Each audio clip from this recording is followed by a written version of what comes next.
Ceci est un livre audio autogénéré par Google.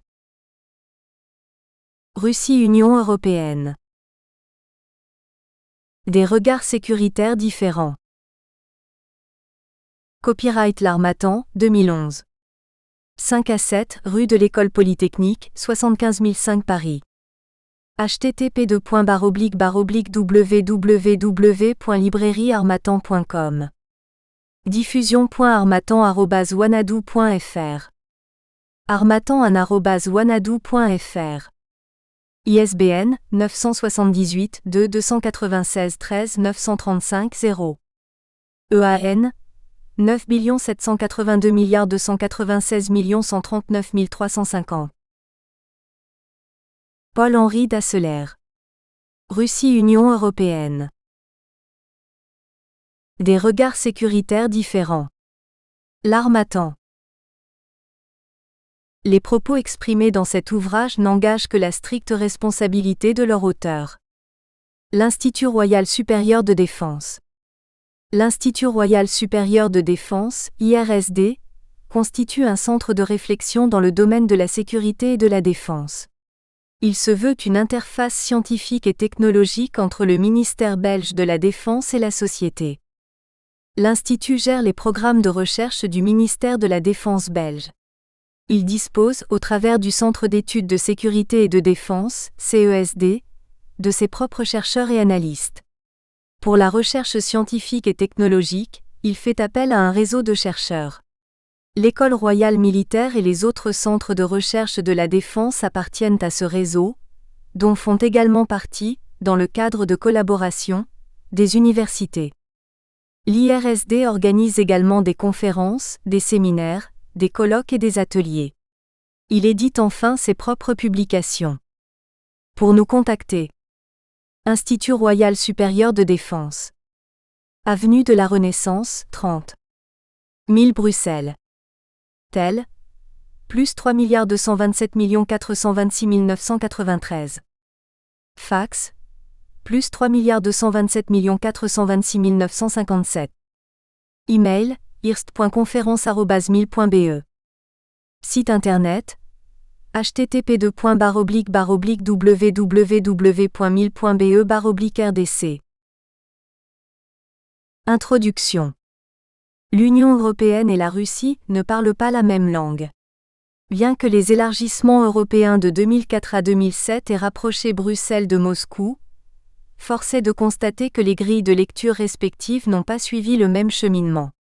La situation sécuritaire du continent est interprétée par ces deux acteurs en fonction de normes difficilement compréhensibles et acceptables pour l'autre. La résolution de la crise dans les Balkans ou la guerre des 5 jours en Géorgie nous ont montré jusqu'où cette incompréhension peut mener. Alors que la guerre froide est officiellement terminée depuis près de 2 décennies, ses effets ne cessent d'influencer la scène continentale en ce qui concerne les matières de sécurité et de défense. Les acteurs sécuritaires n'ont pas encore fait le deuil de l'affrontement idéologique qui a suivi la Seconde Guerre mondiale. Bien que l'effondrement de l'Union soviétique ait permis de clôturer définitivement cette temporalisation historique, nous devons constater que l'aisance conceptuelle séparant 2 blocs antagonistes a fait place à un vide stratégique, dans lequel la marge de manœuvre des acteurs et de leurs interprétations est très vaste. Nous développerons notre analyse sécuritaire du continent européen, en 2 temps. Nous partirons tout d'abord de la conception sécuritaire que la Russie et l'Union européenne se font de leur zone d'action géographique privilégiée. Nous étudierons comment ces 2 organisations politiques se sont réappropriées l'espace depuis près de 20 ans, en insistant sur l'importance des normes et survivances historiques dans la gestion des politiques étrangères. L'Union européenne comme ensemble géopolitique s'insère dans une vision du monde selon laquelle l'accroissement et le contrôle des territoires ne font plus partie des piliers explicites de son action extérieure. En tant que puissance postmoderne, l'UE complète ses intérêts par des préoccupations environnementales et humanitaires. D'un point de vue général, la politique étrangère tend à se concentrer sur les structures, contextes et aspects immatériels de la puissance et de l'influence. La projection de normes et valeurs devient ici aussi importante que la projection des intérêts. La Russie pour sa part peut toujours être considérée comme une puissance nationale au sens classique du terme, pour laquelle les intérêts semblent être le véritable fil conducteur de l'action extérieure. Les contours normatifs différents de ces deux acteurs sont à la base de l'incompréhension mutuelle, une action de l'un d'entre eux étant souvent qualifiée d'unilatérale par l'autre géographique, car les valeurs ayant intentionnellement poussé à cette action diffèrent de part et d'autre. Dans un deuxième temps, nous développerons les rapports sécuritaires qu'entretiennent la Russie et l'Union européenne. Le rapprochement géographique de ces deux entités a provoqué une proximité sécuritaire. La frontière physique étant tout sauf imperméable aux connexions, des tendances transnationales comme le terrorisme, les trafics illégaux ou encore les réseaux criminels relient de facto l'UE et la Russie. Le dernier chapitre sera également consacré au futur de la relation, dans les domaines de la sécurité et de la défense. Un nombre important de problématiques attendent réponse dans l'espace séparant les territoires russes et européens, que l'on peut qualifier de voisinage commun. Ces deux organisations politiques sont à un tournant de leurs relations sécuritaires.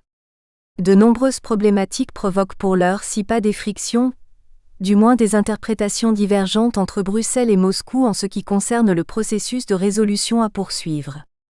Nous analyserons ces problématiques sécuritaires en partant de leurs origines locales, pour ensuite décrire les divergences de vue continentales en matière de résolution de conflits. Les valeurs communes. Le postmodernisme européen contre le modernisme russe. Le hard power russe contre le soft power européen. L'architecture sécuritaire en Europe. Le statu quo atlantiste contre la proposition du président Medvedev de nouvelle architecture sécuritaire en Europe. Le voisinage commun. La politique européenne de voisinage et le partenariat oriental contre la zone d'influence russe. Les conflits gelés. L'option civile européenne contre les forces de maintien de la paix russes. La sécurité énergétique. La libéralisation du secteur prônée par Bruxelles, contre une vision nationale défendue à Moscou. Un Rokas GRAJAUSKAS and Lorina KASCIUNAS.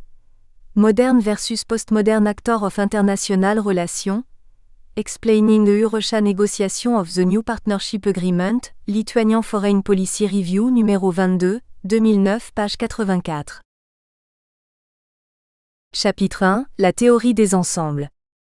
La géographie et la politique ont entretenu un rapport privilégié depuis l'Antiquité grecque. Tous les systèmes idéologico-politiques ayant traversé l'histoire ont depuis lors considéré leur espace de manière spécifique. Comme le laissent présager ces premières lignes, l'étude historique occupera une place importante dans notre développement. Cette science sociale a dans notre optique une double fonction. Elle doit premièrement nous éclairer sur les interprétations normatives du passé. Les décisions de nos prédécesseurs sont souvent regardées avec condescendance par nos contemporains. Nous les considérons effectivement à la lumière des résultats et effets pervers sur la longue durée, et ce, sans reconnaître le caractère normatif du processus de décision. En d'autres termes, l'élite du moment s'insère toujours dans un cadre normatif lié à un contexte donné. Nous faisons ici l'hypothèse que toute action politique ne doit pas être éclairée en fonction des finalités, mais du mécanisme de décision qui l'a précédé.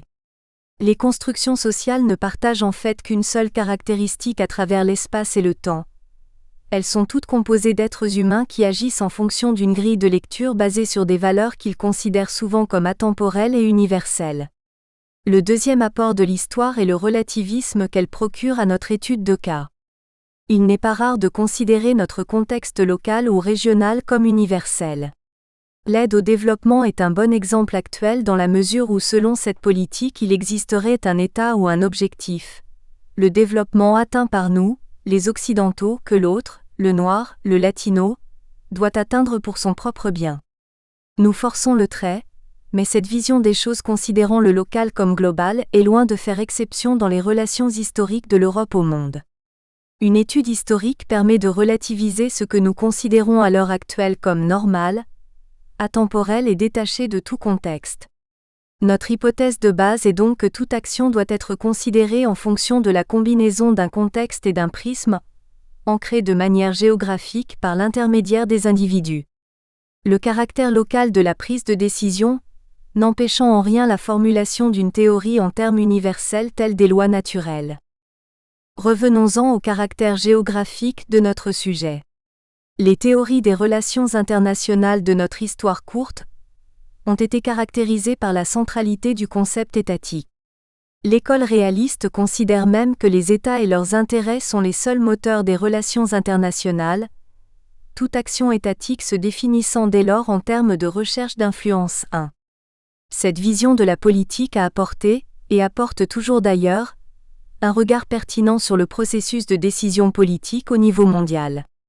Il est de plus évident que les acteurs étatiques occupent une place primordiale sur l'échiquier mondial, et que rien ne prouve que cette prédominance soit appelée à être fondamentalement modifiée au XXIe siècle. Le concept État est cependant trop étroit pour notre analyse, car il ne nous permet pas d'appréhender pleinement les relations internationales passées, présentes et à venir. Les États et leurs intérêts n'ont jamais été capables à eux seuls d'expliquer la marche du monde. Nous avons coutume de dater les racines des États-nations souverains actuels, comme socle du droit international au XVIIe siècle. La paix de Westphalie, considérée aujourd'hui comme un tournant majeur, n'a peut-être pas été considérée comme telle à l'époque de sa négociation. La signature de ce document avait pour objectif la résolution des différends religieux ayant déchiré l'Europe pendant des décennies. Selon cette optique, la recherche de souveraineté nationale semble passer au second plan. Le caractère religieux des affrontements de cette période est très intéressant pour notre perspective. Alors qu'à l'heure actuelle, il est impensable de voir des organisations politiques européennes s'affronter militairement pour des concepts comme la prédominance du Saint-Siège pour l'interprétation des Saintes Écritures, ou la liberté de culte pour les protestants, ces divergences de vues étaient cependant capitales durant cette période pour la géopolitique européenne. Dans son ouvrage remarquable, Diplomatie, Henry Kissinger souligne au travers d'exemples historiques l'opposition séculaire séparant les idéalistes des réalistes au niveau diplomatique. La situation européenne du XVIIe siècle a été marquée par l'émergence de courants politiques remettant en cause l'ordre établi. Sous l'autorité du cardinal Richelieu, la raison d'État s'est substituée à la notion médiévale de valeur morale universelle, comme principe fondateur de toute politique. La guerre de 30 ans, 1618 à 1648, opposa les princes protestants aux catholiques au sein du Saint-Empire germanique. Prince de l'Église, Richelieu aurait dû voir d'un œil favorable les efforts de Ferdinand II pour rétablir l'orthodoxie catholique. Le cardinal plaçait cependant l'intérêt national de la France au-dessus des enjeux religieux. C'est pourquoi il voyait dans la tentative de rétablir la religion catholique comme un danger géopolitique pour la sécurité de la France. Pour lui, l'Autriche s'inquiétait moins de la religion qu'elle ne procédait à une manœuvre politique pour affirmer sa mainmise sur l'Europe centrale et réduire ce faisant, la France à un rang de puissance de second rang. L'incapacité du monarque d'Habsbourg à comprendre ses intérêts nationaux fournit au Premier ministre de la France l'occasion de soutenir et de financer des princes allemands protestants dans leur conflit contre l'empereur. Le rôle de champion des libertés des princes protestants contre la politique centralisatrice de l'empereur pouvait étonner de la part d'un prélat français et d'un roi catholique, Louis XIII en l'occurrence. Qu'un prince de l'Église fournisse des subsides au roi de Suède protestant pour faire la guerre au chef du Saint-Empire romain germanique entraînait des bouleversements aussi profonds que ceux qu'occasionnera la Révolution française un siècle et demi plus tard. À une époque dominée par la ferveur religieuse et le fanatisme idéologique, une politique étrangère objective et dégagée d'impératifs moraux ne fut pas moins déconcertante qu'un sommet enneigé en plein désert de. À la suite de Kissinger, nous pouvons affirmer que le cardinal Richelieu ainsi que son successeur ne considéraient pas comme prioritaire l'opposition structurante catholicisme-protestantisme du moment en Europe. Aussi visionnaires qu'ils aient pu être, Richelieu ou Mazarin ne pouvaient néanmoins se détacher totalement de la norme géopolitique de leur époque basée sur des préceptes religieux. En avaient-ils seulement la volonté ? Ces quelques lignes ne pourraient suffire pour décrire les relations entre le Saint-Siège et Versailles, mais ce qui est certain c'est que les rois de France n'ont jamais eu l'occasion ou la volonté de se détacher formellement des points de vue provenant de Rome. L'histoire est parsemée d'événements, ne pouvant se rattacher directement à l'intérêt. Bien que bon nombre d'historiens aient souligné l'avidité de certains comme élément déclencheur, les croisades vont dans ce sens. Comment en effet définir cette opération militaire sans faire référence à la croyance de ces dizaines de milliers de pèlerins de participer à une aventure dépassant les basses considérations matérielles? Si les croisades n'avaient été qu'une opération géopolitique visant à la domination d'une zone, ces dernières n'auraient attiré que des mercenaires, ce qui ne fut pas le cas. De plus, les cours chrétiennes parvinrent partiellement à mettre entre parenthèses leurs différends européens pour s'unir dans la reconquête de Jérusalem. Même si la rivalité intérieure persista tout au long des croisades, l'alliance chrétienne de la féodalité européenne accorda à Rome une place importante en ce qui eut trait au rapport de la chrétienté au monde extérieur. Nous faisons donc ici l'hypothèse que l'intérêt national ne peut à lui seul déterminer l'orientation d'une organisation politique. Les normes transversales partagées par une communauté plus large disposent également d'une capacité d'influence géopolitique importante. Parallèlement à cette remarque, les organisations politiques dominantes d'une époque, royaumes, duchés ou comtés pendant la féodalité, États-nations après la paix de Westphalie, ne peuvent à elles seules déterminer le cours des relations internationales. L'importance de cette mise en perspective est de souligner le fait que des opérations militaires peuvent se concevoir par une intersubjectivité, réunissant une communauté plus large que le cadre restreint de l'État-nation. Il nous faut donc adapter notre outil méthodologique à cette constatation. Les ensembles. Écartons-nous un tant soit peu de la position qui considère que les États et leurs intérêts sont les seuls éléments déterminant la politique internationale. Les préoccupations contemporaines à chaque époque ont vu éclore une multitude de regroupements ad hoc visant à influencer le mécanisme de décision. Bien que toute décision étatique soit attribuée au gouvernement officiel, le processus décisionnel qui y sous-tend répond souvent à une logique consensuelle censée obtenir l'aval de certaines sous-composantes de la société. Nous emprunterons à Chaudhuri et à Braudel le concept d'ensemble que nous définirons pour notre part comme une communauté sociale ayant une assise géographique déterminée, disposant d'un prisme normatif qui lui permet d'interpréter et d'agir. Les ensembles comme concept géopolitique. Le concept d'ensemble géopolitique tel que nous l'avons défini nous renvoie directement aux États. Ces derniers formant la composante essentielle de la scène internationale, nous ne pouvons les écarter de notre analyse. Bien que les États aient une logique propre, définissant et agissant selon des préceptes individuels, ils sont insuffisants pour définir à eux seuls le cours de l'histoire. Ils doivent en effet répondre à un niveau infra et méta qui possèdent tous une grille de lecture qui leur sont propres. Nous affirmons dès lors qu'un ensemble étatique est constitué de sous-ensembles, tout en pouvant appartenir à un ou plusieurs méta-ensembles. Dans ce dernier cas, l'État se transforme alors en sous-ensemble d'un ensemble plus englobant. Notre objectif est de créer une conceptualisation dynamique, capable de déconstruire la logique des acteurs dépendante notamment de son positionnement comme ensemble ou sous-ensemble. Un ensemble connaît un développement propre. Chaque entité est déterminée par une conjonction d'intersubjectivité, c'est-à-dire des points de vue partagés par ses membres. Une communauté dispose toujours de rites de passage, de règles concernant la nomination des élites, de tabous, d'obligations ou encore de rituels. En janvier 2009, lorsque le président américain déclara « God bless America », aucun commentateur européen ne trouva à redire concernant cette citation. Avouons même que bon nombre d'Européens furent émus par cette nomination et citation chargée de symboles. Il faut remarquer que cette phrase est une sorte de phrase type obligatoire dans le contexte américain, un rite de passage pour un individu arrivé au pouvoir suprême. Nous acceptons tous ces différences rituelles de par les interprétations que nous nous faisons de l'autre. Bien qu'émus par rapport à ce particularisme américain, les Européens trouveraient cette phrase inadmissible si elle provenait d'un président français ou d'un chancelier allemand. Autre lieu, autre rite. Un ensemble est donc un acteur social ayant une aire géographique déterminée, et qui agit d'une manière ou d'une autre sur la scène mondiale.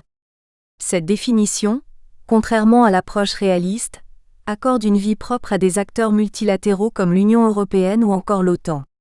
Le concept de méta-ensemble met en relation les différents niveaux que sont les États et les organisations intergouvernementales. Chaque ensemble tel que nous l'avons décrit est composé de sous-ensembles disposant chacun d'une perspective temporelle et territoriale propre. Les sous-ensembles au niveau international peuvent être des États, associations, syndicats, corporations, classes sociales ou autres regroupements dont les membres partagent un certain degré d'intersubjectivité. Certains ensembles naissent dans un contexte donné, disparaissent et d'autres se transforment. Il n'est pas rare d'observer des sous-ensembles s'insérer dans une optique temporelle étendue.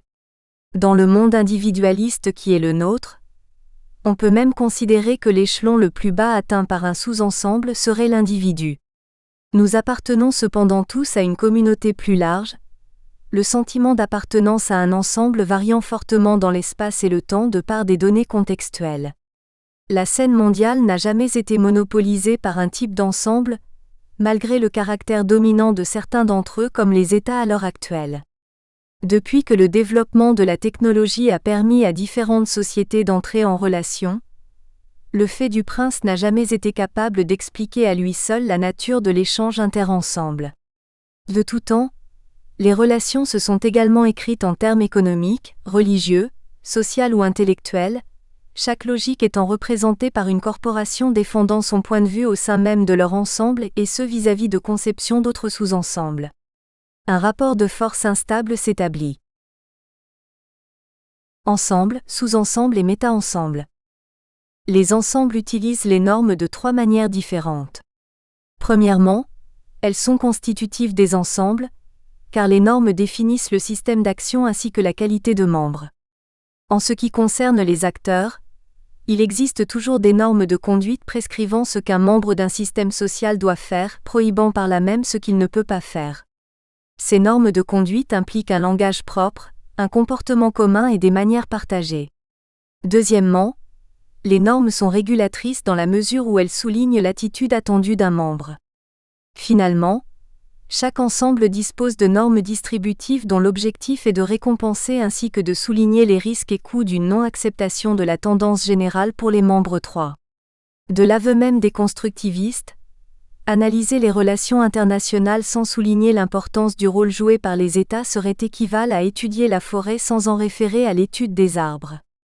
Nous considérerons dès lors que les États sont pour l'heure la structure de base des relations géopolitiques. Nous les définirons comme les ensembles dominants du moment. Notons que la primeur de l'État comme ensemble dominant est contestée dans certaines régions où des États faibles sont incapables d'imposer leur vue à certains sous-ensembles. Les États libanais ou somaliens sont pour l'heure dans l'incapacité de discipliner les États dans l'État que sont le Hezbollah ou les seigneurs de guerre. Le niveau étatique est donc insuffisant pour appréhender pleinement les rapports internationaux. Bien que les États soient les ensembles dominants du moment, ils sont toujours composés de sous-ensembles ayant une influence capitale sur la direction de leurs politiques respectives. Pour Fernand Braudel, une société quelconque ne formait jamais un tout, mais était constituée d'une multitude de récipients englobant différents contenus. Il parle d'une société comme d'un ensemble d'ensembles 4. Les composantes des ensembles peuvent être, sans aucun souci d'exhaustivité, des partis politiques, des ONG, des syndicats, des communautés académiques ou encore des entités régionales. Parallèlement à ces sous-ensembles institutionnalisés, nous pouvons retrouver des regroupements d'individus basés sur des critères sociaux, linguistiques, professionnels ou encore économiques. Nous développerons plus en profondeur ces appartenances multiples, mais nous pouvons d'ores et déjà souligner que le lien unissant un individu à un sous-ensemble donné répond à une logique bicéphale.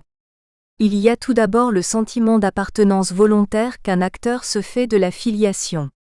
Un basque supporter ou militant d'un parti fait de sa filiation un acte volontaire, un choix. Deuxièmement, le lien entre individu et sous-ensemble peut également se matérialiser par une analyse externe. Les sondages d'après-urne relient les votes aux caractéristiques socio-professionnelles ou éducatives des électeurs, sans que ces derniers ne se sentent automatiquement appartenir à des sous-ensembles abstraits tels que ouvriers, classe moyenne ou éduqués supérieurs.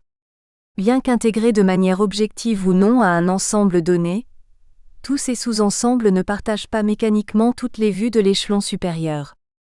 Le fait que certains sous-ensembles remettent en cause leur appartenance à un ensemble étatique donné ne remet pas en cause la primeur du facteur étatique sur la scène internationale. Les mouvements régionalistes écossais ou basques n'ont pas la volonté d'affirmer la primeur du facteur régional sur le national, mais bien de devenir un État-nation en tant que tel. Le régionalisme n'est pas une contestation de l'ordre étatique, mais est plutôt la contestation de la filiation d'un sous-ensemble à un ensemble historiquement englobant. Prenons l'exemple des syndicats représentant les travailleurs en Europe. Nous pouvons objectivement considérer la CGT comme un des sous-ensembles de l'ensemble France, mais d'un point de vue subjectif l'appartenance est moins claire. En d'autres termes, la grille de lecture des organisations syndicales pousse ces dernières à élargir leur cadre géographique. La mondialisation, ou du moins la perception que l'on en a, pousse ces sous-ensembles à dépasser le cadre strictement national. Alors qu'à l'origine la défense des intérêts des travailleurs se reposait sur des critères très locaux, caisse de solidarité à l'intérieur de l'entreprise, négociation avec le patronat local, l'action de ces organisations s'est structurée à travers le siècle passé pour devenir une source créatrice de normes disposant d'une volonté explicite de transcender les frontières nationales. 2 remarques par rapport à notre objet d'étude en anticipant un tant soit peu sur la partie consacrée aux normes. Tout d'abord, les valeurs n'ont jamais connu les frontières et un ensemble aussi puissant soit-il n'a pas l'occasion de se prémunir totalement contre un certain diffusionnisme des idées et des conceptions. Les syndicats sont organisés au niveau européen et capables d'action à cette échelle, et ce, même si la référence nationale reste primordiale.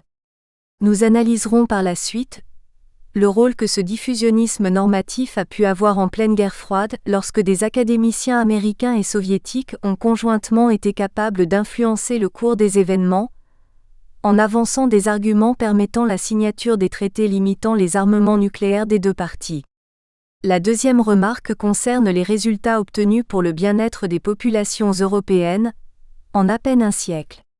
Comment ne pas être interloqué par la convergence qu'ont connue les systèmes sociaux européens, sans disposer de véritables chefs d'orchestre. Chaque sous-ensemble a une explication rationnelle par rapport à cet état de fait, grâce à une grille de lecture répondant à des logiques différentes. Pour la mouvance syndicale, il s'agit du résultat des combats sociaux. Pour le MEDEF, il faudrait plutôt citer le libéralisme économique permettant une augmentation de la production bénéficiant à la société tout entière. Nous forçons le trait bien sûr, mais notre objectif est de souligner le poids des grilles de lecture et de l'argumentaire dans l'orientation de l'interprétation d'un ensemble et de ses sous-composantes. Les sous-ensembles ont une composante politique très prononcée dans la mesure où ils tentent d'infléchir la prise de décision au niveau supérieur. Le Parti national-socialiste allemand de l'entre-deux-guerres est, selon cette optique, le cas d'école permettant d'exemplifier la capacité que certains sous-ensembles ont à imposer une ligne de conduite à l'ensemble censé l'englober. À l'aube des années 30, le parti s'est peu à peu imposé à la scène politique allemande en respectant la norme d'ascension politique de l'ensemble allemand, à savoir l'élection démocratique. Au fur et à mesure des événements, le national-socialisme réussit le tour de force de fusionner les hiérarchies du gouvernement et du parti. L'autorité du parti s'étendit ensuite à toutes les composantes administratives de la société allemande, l'apogée de cette politique ayant été matérialisée par la nomination d'Adolf Hitler à la tête de la Wehrmacht. Cet exemple nous montre les capacités dont certains sous-ensembles disposent pour instrumentaliser l'action de l'ensemble supérieur. Parallèlement à ces sous-composantes, l'action des ensembles dominants au niveau global est également concurrencée par des institutions multilatérales que nous nommerons méta-ensembles dans notre méthodologie. Bernard Badi considère le multilatéralisme comme une forme majeure de l'action internationale, sans réduire sa genèse, son fonctionnement et ses transformations à un simple avatar du jeu interétatique. Ni franchement méta-souverain comme le prétendent les approches idéalistes, ni banalement international, comme le suggèrent les approches réalistes et celles qui leur sont associées. Le multilatéralisme a ses propres fonctions, ses propres valeurs, ses orientations qui se combinent avec le jeu diplomatique traditionnel. L'avènement du multilatéralisme en Europe s'établit d'un point de vue consensuel à la fin de la Seconde Guerre mondiale. Cependant, et ce, dès le XIXe siècle, Les nations victorieuses de l'ordre napoléonien se sont réunies à Vienne pour maintenir l'équilibre après une période fort tourmentée. L'objectif du concert européen a été de veiller à l'étouffement des menées révolutionnaires en Europe. On observe donc que ces rencontres multilatérales se développent dans un contexte où l'ordre dominant des cours européennes est remis en question par des idéologies nouvelles pour l'époque. Grâce au recul qui est le nôtre, nous pouvons affirmer que le concert des nations n'a pas réussi à perpétuer l'ordre ancien de par le développement du libéralisme et surtout du sentiment national. 5. Une institution multilatérale est toujours mise en place pour répondre à une problématique dans laquelle les logiques d'acteurs s'affrontent. La dynamique du concert des nations n'a été possible que par l'acceptation de ses membres de préceptes anti-révolutionnaires. En d'autres termes, les cours royales et impériales européennes ont été capables de mettre entre parenthèses leurs différends face à la menace de remise en cause de leurs autorités respectives par des normes politiques alternatives. Une intersubjectivité, c'est-à-dire une certaine convergence de vues, précède dès lors toute mise en commun par le multilatéralisme. De tout temps, les ensembles dominants du moment se sont associés sur base d'une subjectivité partagée. Un méta-ensemble ne naît pas du hasard de l'histoire, mais de la même lecture des événements et des actions à mener par une collectivité. Le continent européen a été traversé par de nombreux affrontements, ayant une forte connotation religieuse. Ces guerres ont dès lors suscité des alliances faisant clairement une distinction entre le eux et le nous, catégorie définissant clairement le chrétien, musulman, catholique ou protestant selon le cas. Il est bien entendu que ces catégorisations n'étaient en aucun cas les uniques causes d'un conflit donné, mais l'opposition religieuse participait à l'argumentaire justifiant le déclenchement d'un conflit. Ces oppositions nous semblent bien vaines à l'heure actuelle, mais nous ne pouvons apporter de jugement de valeur sur les idéologies passées sous peine de ne pas comprendre pleinement le véritable moteur actuel de l'action au niveau sécuritaire. Morten Boa et Desmond McNeill adoptent une vision critique du multilatéralisme, trop souvent décrit comme une simple interaction des intérêts étatiques. Ces auteurs se concentrent plus sur le système en tant que tel, que sur la totalité des États individuels en attirant l'attention sur les structures, forces et processus sous-jacents à la politique mondiale. Ils considèrent le multilatéralisme comme l'établissement d'un ordre social établi par la connexion entre conditions matérielles, intérêts et idées. Nous soulignerons deux analyses faites par Boa et McNeill en ce qui concerne les institutions multilatérales. Tout d'abord, cet ordre social est stabilisé et perpétué par une institutionnalisation. Ensuite et parallèlement au premier point, les institutions multilatérales reflètent les relations de pouvoir prévalant à leurs origines et tendent, du moins initialement, à faciliter les croyances et vues mondiales en accord avec la relation de pouvoir précédemment mentionnée. Cela implique que les relations de pouvoir sont présentes dans toute institution multilatérale, même si ces dernières sont formellement basées sur les principes de réciprocité et d'égalité entre les membres. Les idées servent également différents objectifs sociaux, et influencent donc comment les États membres définissent leurs intérêts au sein des institutions multilatérales. 6. Ces institutions poursuivent dans cette optique une logique propre, que nous ne pouvons pas complètement assimiler à la somme des intérêts de leurs composantes étatiques. L'OTAN est symptomatique de cet état de fait. Cette organisation est née sur les cendres de l'ordre ancien européen, après la Seconde Guerre mondiale. L'organisation du traité de l'Atlantique Nord répond aux mécanismes que nous avons décrits ci-dessus. Bien qu'apparue originellement pour répondre aux besoins sécuritaires de l'Europe occidentale, elle s'est rapidement imposée comme une composante essentielle de l'ordre mondial tel que le conçoivent ses États membres. Une question reste cependant pendante. Comment expliquer qu'une institution ayant été créée par et pour la guerre froide ait pu perdurer dans le temps alors que toutes les contreparties du bloc de l'Est font dorénavant partie de nos livres d'histoire? Alexandra de Hoopscheffer apporte à cette question un éclairage original. La réponse de l'auteur se concentre sur l'intersubjectivité des membres de l'Alliance pour expliquer sa survivance. L'OTAN perdurerait donc de par le partage des alliés d'une grille de lecture commune.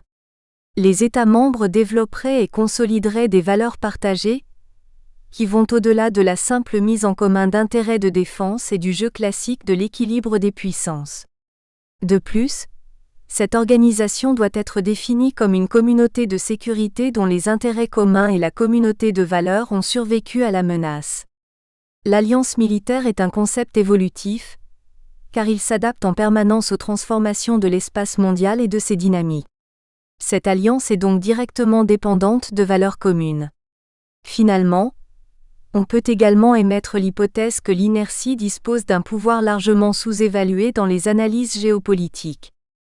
La fin de la guerre froide a sonné le glas de la logique bipolaire, sans remettre en cause la place de l'OTAN sur l'échiquier sécuritaire global. Le fait est que la scène mondiale a changé de logique. D'une logique défensive opposant l'alliance au pacte, nous sommes passés à une configuration plus complexe dans laquelle la multipolarité exige une réponse collective aux problèmes sécuritaires 7. On peut donc constater que le caractère subjectif de l'appartenance à l'organisation joue un rôle capital dans sa survie. Les événements du 11 septembre ne seraient-ils pas plus dommageables à l'Alliance que l'effondrement de son adversaire historique ? Alors que dans un premier temps les Alliés serrèrent les rangs derrière les États-Unis dans leur logique de guerre contre le terrorisme, la tournure des événements poussa bon nombre d'entre eux à prendre leur distance après avoir pris connaissance du plan d'invasion de l'Irak, ainsi que de l'argumentaire développé pour entreprendre cette opération militaire. La cohésion du méta-ensemble pose depuis lors question. Il est également opportun de souligner que Washington a un tant soit peu modifié son regard sur cette organisation. Alors qu'au crépuscule du XXe siècle, bon nombre d'analystes au Pentagone ou ailleurs pouvaient aisément considérer l'OTAN comme le bras armé de l'Occident, la situation a sensiblement changé.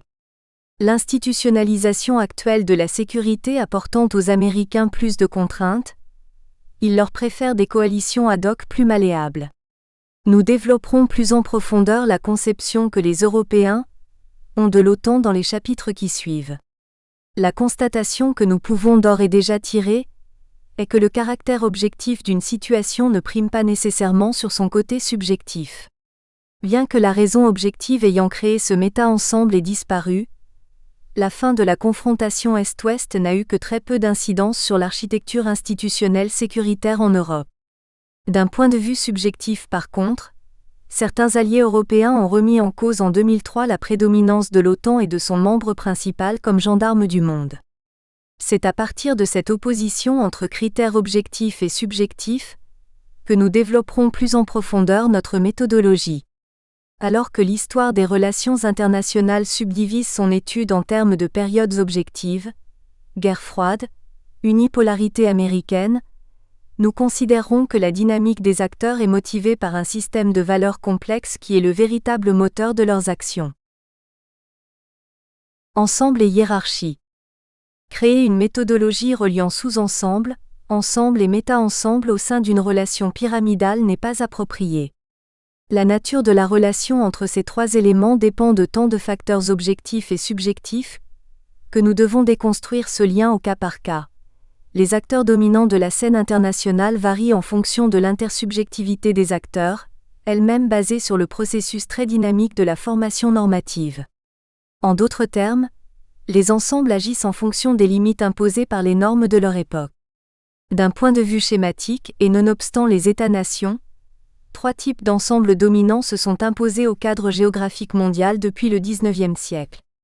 Jusqu'à la Deuxième Guerre mondiale, les acteurs impériaux européens furent les acteurs dominants de l'époque coloniale, car ces derniers disposaient des pouvoirs de coercition nécessaires à l'administration d'espaces géographiques étendus.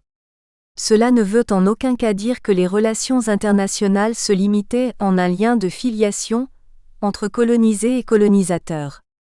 Les sous-ensembles africains ou asiatiques de cette période ne peuvent en aucun cas être considérés comme de simples sous-composantes d'un empire, car ils menaient à bien des égards une vie propre. Cependant, et ce jusque dans les années 60, des centaines de millions d'Africains et d'Asiatiques ont vécu dans des ensembles dont les préceptes majeurs provenaient du cadre géographique extérieur que fut la métropole européenne. Le bloc de l'Est offre également un exemple de filiation entre ensembles. Entre 1945 et 1989, la hiérarchie impériale informelle exercée par le pouvoir soviétique a apporté un mode de gouvernance alternatif au modèle de souveraineté de type westphalien 8. Plus proche de nous, La construction européenne et l'intégration étatique qu'elle suppose ont créé une nouvelle formation post-westphalienne basée sur des critères différents qu'une formation politique impériale intégrée neuve. Ces trois exemples n'ont d'autre intérêt que de souligner la multitude des liens pouvant unir différents niveaux géopolitiques. L'intensité et la profondeur de ces liens peuvent varier de la coercition la plus dure à une communauté d'intérêts libres d'accès, et ce, en fonction de l'apparition de nouvelles normes comme l'histoire diplomatique du continent européen nous l'a montré lors du siècle écoulé. L'intégration peut également être contestée comme nous l'a prouvé la désintégration rapide de l'Union soviétique, dont l'existence a plus été condamnée par la contestation de ses sous-ensembles que par les coups de boutoir des démocraties libérales. Le point d'analyse principal de cette étude se base sur l'espace et le temps. Chaque ensemble a une échelle temporaire, et une vision de son emplacement qui lui est propre. Alors que Louis XIV basait son action sur une logique intergénérationnelle, les politiciens actuels agissent en fonction d'échéances électorales. Nous nous attacherons à considérer les opérations sécuritaires de manière géographique, à savoir le lieu de leur déroulement, ainsi que la conception et l'argumentation que s'en font les différents ensembles impliqués. À la suite de Chaudhuri, nous devons nous interroger sur la pertinence de notre conceptualisation. La première interrogation du concept ensemble est d'ordre épistémologique. La question est en effet de savoir comment des mouvements sociaux peuvent se reconnaître comme faisant partie de tel ou tel ensemble, si nous définissons ces derniers en termes géographiques, de nations ou encore selon des critères philosophiques. Il est évident que nous nous sentons tous appartenir à un groupement social, mais les principes de continuité, frontières et ruptures au sein même d'un ensemble sont très complexes à définir. La deuxième interrogation se place au niveau de notre approche temporelle. Sur quelle base pouvons-nous nous baser pour affirmer que la périodisation de notre analyse régionale possède une cohérence naturelle 10 ? Conformément à ces deux interrogations, nous nous devons de développer plus amplement notre méthodologie en ce qui concerne les normes structurantes ainsi que la temporalité d'une société. Le prisme normatif. Nous définirons le prisme normatif comme le condensat de normes et valeurs permettant à un ensemble de se définir, d'agir ainsi que d'interpréter l'autre et son action. Le seul attrait de notre méthodologie est d'affirmer que des concepts apparemment dénués de tout caractère subjectif sont en fait appréhendés par les certitudes et lois de leurs contemporains. Faisons un petit détour par l'histoire du XXe siècle pour expliciter notre point de vue. André Sheradam, professeur à l'École libre des sciences politiques, écrivit dans le Français réaliste ces quelques considérations géopolitiques. Les usines de guerre travaillent autant qu'il est possible en Allemagne, Hongrie et Italie, parce que ces trois pays sont associés en vue d'opérations dont on peut décomposer l'exécution probable en la déduisant des actes qui décèlent sa préparation.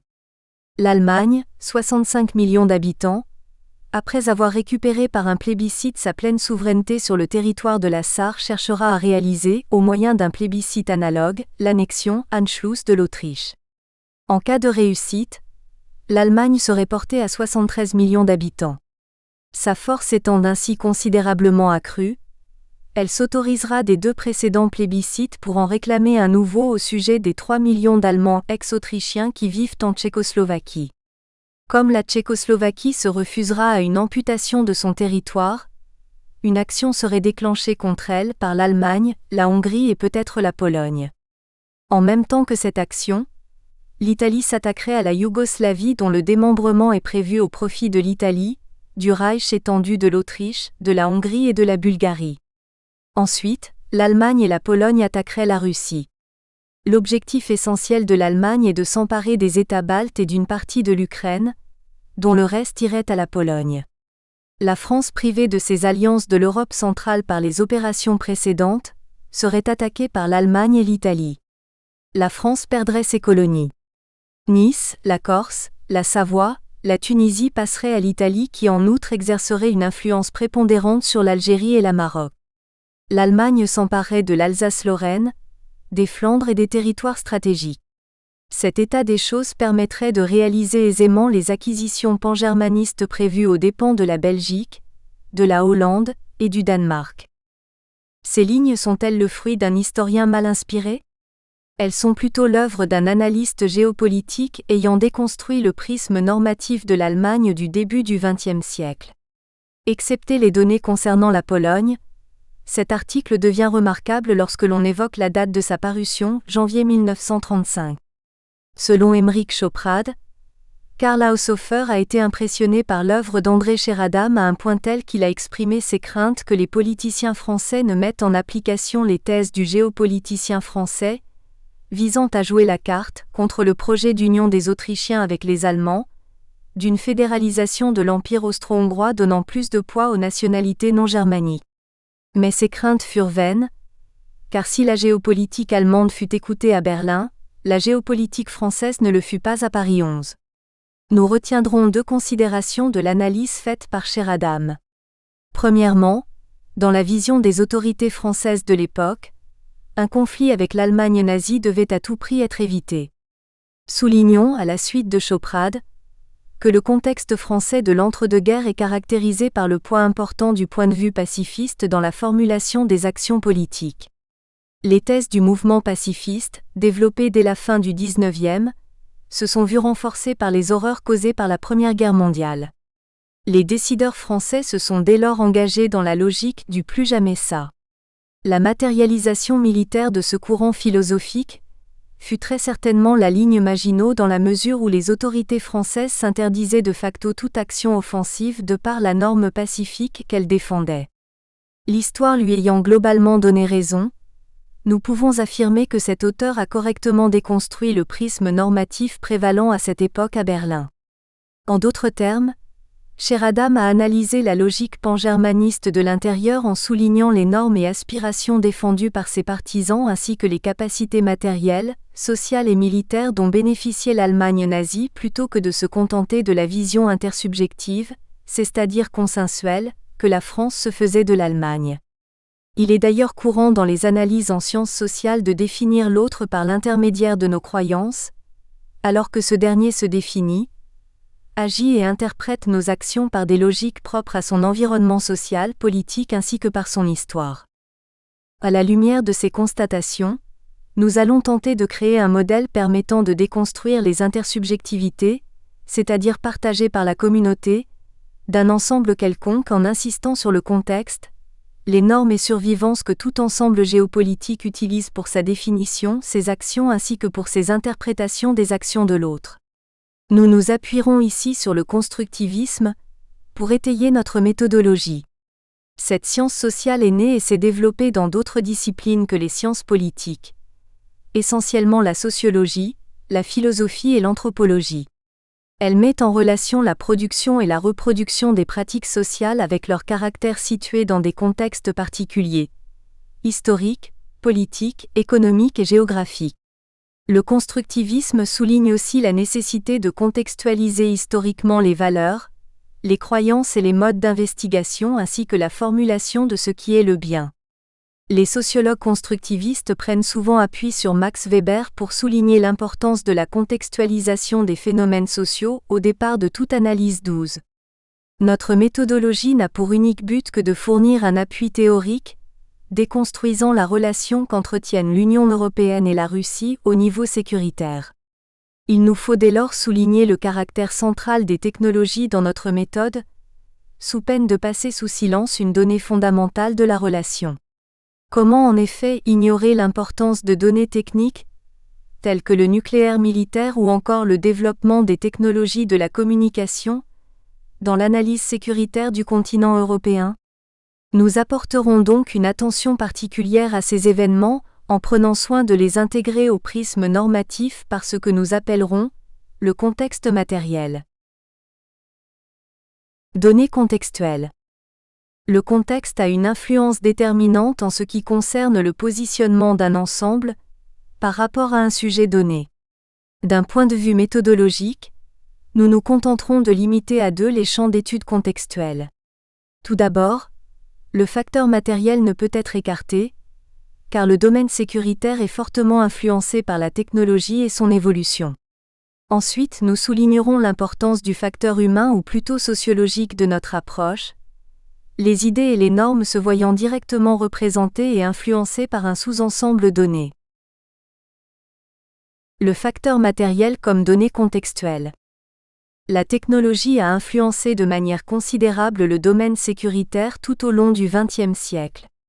Le simple exemple de l'armement atomique nous permet d'affirmer qu'une avancée matérielle a, par elle seule, la capacité de modifier la perception que les différents acteurs se font des relations internationales. Il serait cependant présomptueux de croire que l'histoire courte est la seule à avoir connu un choc normatif causé par une modification fondamentale au niveau matériel. Au cours des siècles, à plusieurs reprises, l'innovation technique modifia l'ordre politique et social et imposa de manière déterminante des stratégies nouvelles. La poudre, dans le sens exhaustif du terme, participe au mouvement qui voit une percée technologique majeure porter son influence à des champs insoupçonnés à l'origine. Les murailles ne résistèrent pas à ces assauts, les forteresses furent démantelées, l'ordre féodal disparaissant au profit du prince puis de l'État au pouvoir renforcé. Grâce au nouveau gréement des caravelles, l'Europe s'élança à la découverte des 3/4 du globe, elle se les appropria, en exploita les richesses et y étendit ses lois.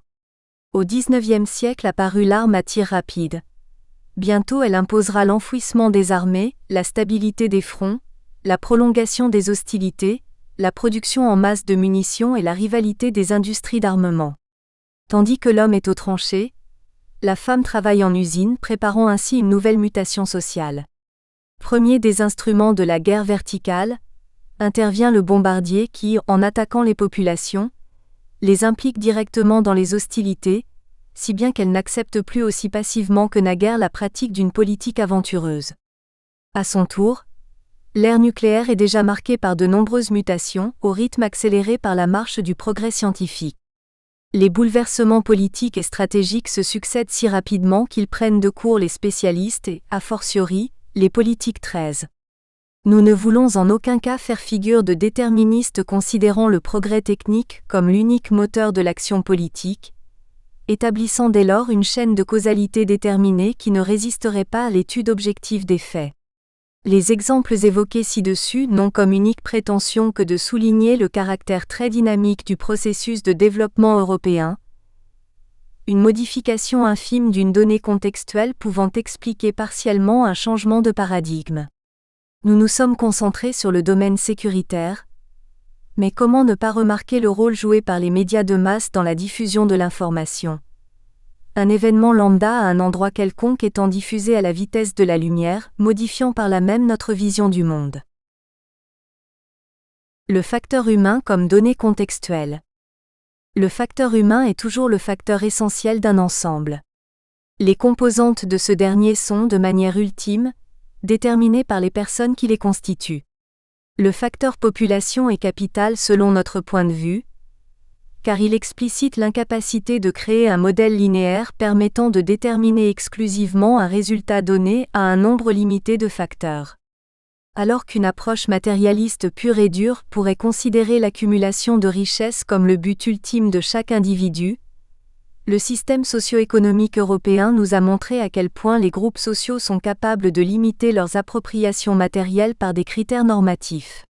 Le courant post-matérialiste participe à cette logique dans la mesure où de nombreux mouvements sociaux prônent non pas la limite de l'accumulation en tant que telle, mais un processus de production respectant des critères environnementaux ou éthiques. On voit donc bien par l'exemple du post-matérialisme à quel point le contexte et les normes sont liés dans un système fortement dynamique, dans lequel les deux variables précitées s'influencent mutuellement sans que l'on puisse tracer un parcours prédéterminé et universel. Les sociologues, anthropologues ou politologues partent pour la plupart de l'hypothèse que l'attente des acteurs diffère selon les catégories, regroupements tracés de différentes manières ainsi que selon la variable temporelle comprise dans son acceptation historique. Dans la vision socio-anthropologique des choses, l'action sociale varie car les acteurs varient. Ces derniers appartiennent à des cultures ou des groupes différents, ont des positions différentes, occupent des rôles ou positions dans des systèmes sociaux et réseaux dans lesquels ils disposent de ressources matérielles ou symboliques. 14. Les Européens appartiennent tous à un ensemble étatique de par leur citoyenneté, certes, mais ils font également partie de sous-ensembles partageant des vues parfois divergentes de l'échelon supérieur. De plus, ces sous-ensembles tentent également d'instrumentaliser l'action étatique pour la faire converger vers son point de vue. Les mouvements écologistes ont réussi le tour de force d'imposer leurs revendications ces 20 dernières années à toutes les organisations publiques européennes.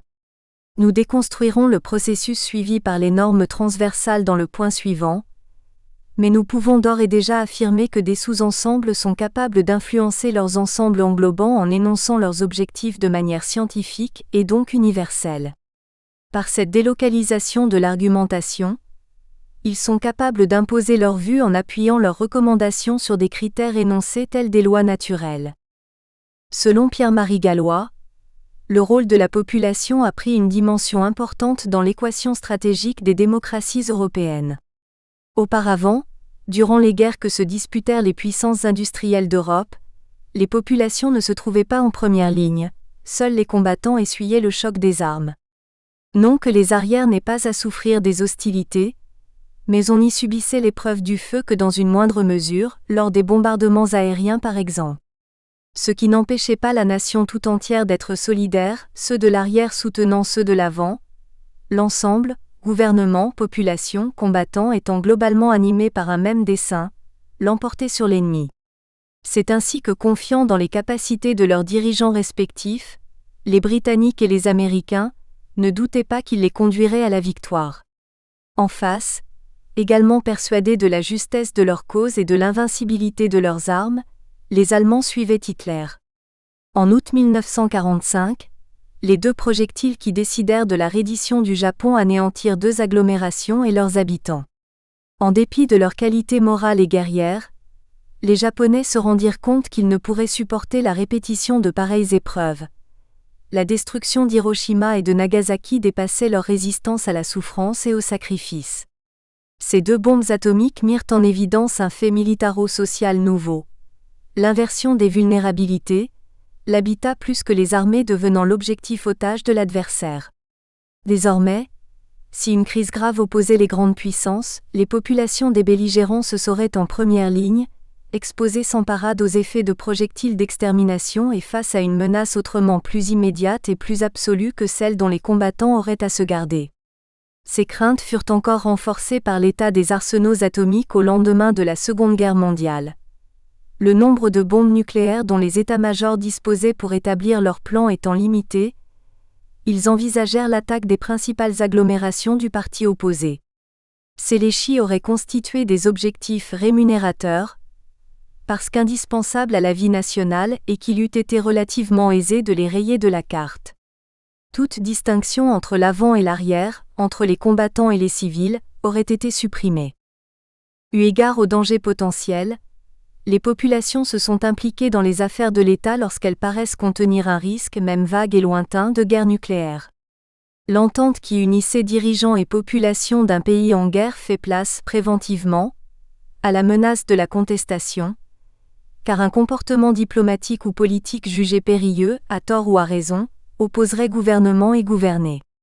D'ailleurs, redoutant un tel désaveu, le pouvoir manifeste une extrême prudence, tant il craint qu'une démarche malencontreuse ne conduise à des relations conflictuelles dont il sait que ses nationaux ne supporteraient pas l'épreuve.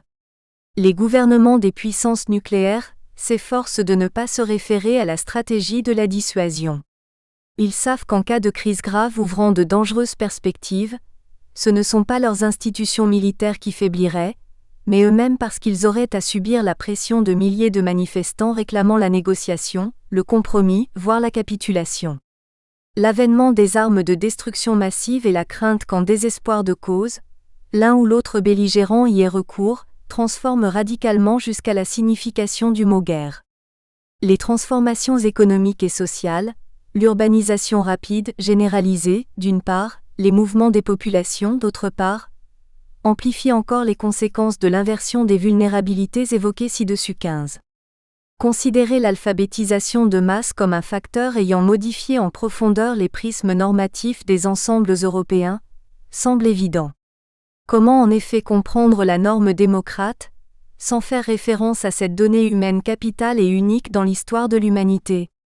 À partir de la Réforme, la diffusion progressive de la capacité à lire et à écrire a entraîné l'éclosion irrésistible de la démocratie.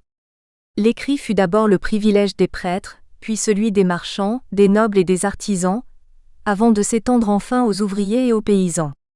L'alphabétisation donne le sentiment que naît un monde où tous les groupes sociaux, tous les individus, ont quelque chose en commun, au-delà des différences de statut économique.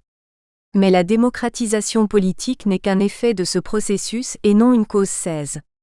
Une logique intergénérationnelle trouve place dans notre étude contextuelle. Il existe toujours un décalage entre la formation et l'avènement effectif d'une élite, basé sur des critères temporels. En d'autres termes, l'élite actuelle, qu'elle soit politique. Nous espérons que vous avez apprécié cet aperçu. Pour continuer à écouter ce livre audio sur Google Play Livres, utilisez le lien dans la description de la vidéo.